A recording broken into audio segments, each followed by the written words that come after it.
Fertility issues are posing growing concerns globally and right here in the Bahamas. Statistics show on the world stage, 1 out of every 6 people are living with fertility drawbacks, and 1 out of every 4 experience pregnancy loss.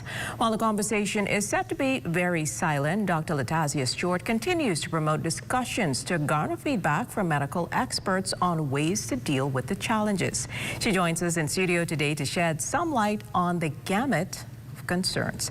Dr. Taz, welcome to What's Trending. Hi, thank you. It's a pleasure to be here today. Awesome. So talk to us. Before we get into the details, what are some of the improvements or breakthroughs you are seeing with this particular issue?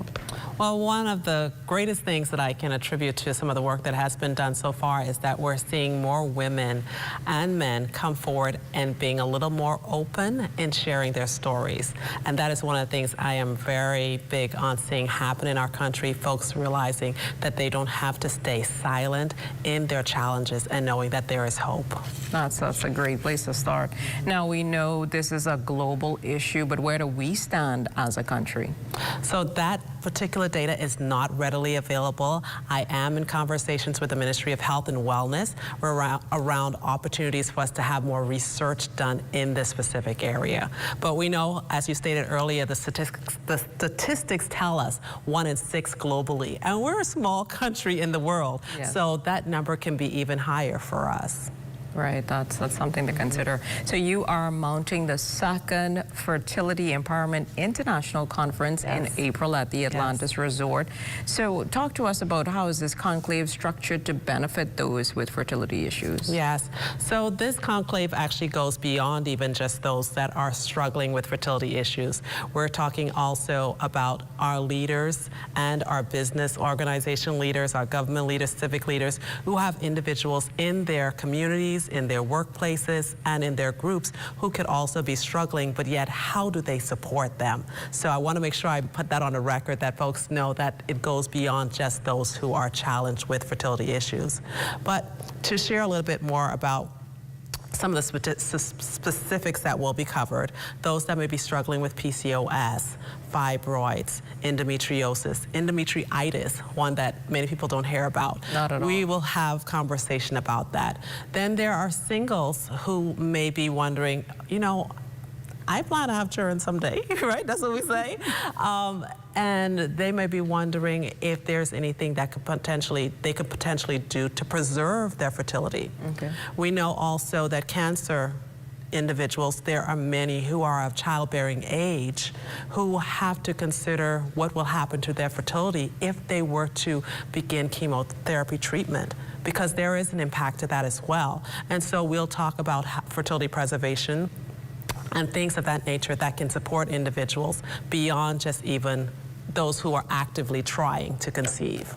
So that sounds like you're going to cover everything. And we see that from what you said, you're going to be targeting both men and women. How common is this issue in men, and what are some of the challenges that they face? Yeah, so research tells us a lot of people think that fertility issues is one that is mostly a woman issue, right?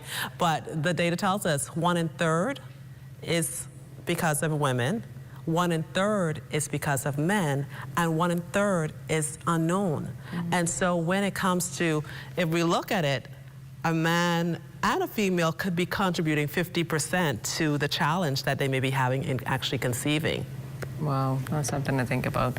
Now, outside of a conclave, how can these individuals obtain assistance, or are there still more in terms of drowning out the silence? How do they get more information on this? So that's where I am trying to make a difference in our community. I do have a fertility support group that we meet virtually, and occasionally we do have in-person meetings. Last month we met at Le Chateau. Last fall we met downtown at the picnic brunch, where we get together and we just have conversations to let individuals know, hey, it's not just you. You're not alone in this particular challenge. There are others who are going through it. I am working with other groups, civic groups in our community regarding additional outreach efforts. Also reaching out to businesses regarding having lunch and learns and workshops. See, a lot of times folks are like, well, why is it such a silent issue? Why is there such stigma around it? It's because we're not talking about it. And the thing is, once we can break the silence around that in our various communities and workplaces, it will help to let individuals know, hey, they're not alone. And the data tells us that they're not. I suffered in silence for many years in the secret shame that I was one by myself, especially as a person of faith. We don't hear it in our churches. We don't hear it in our workplaces. And so the more we can have more of these conversations in these settings, it will truly help to make a difference. And talk to us too about your role as an educator. How do you celebrate that? And I see you have a book with you as well. Yes. So I am an educator by profession. I've been in higher education for the past 22 plus years. This has been a space now I've graduated a little bit more to focusing on because of the lack of education in this space. So I believe that's important for providing community education around fertility, from our young women to those that are in, almost ready to enter retirement. Many of them are of the belief that, oh, I'm not trying to have kids, or I have grandkids already. I don't need to learn anything about this. But you may have a niece, you may have a daughter, you may have a relative, a neighbor, a choir member, right? And how do you now provide support and resources to them?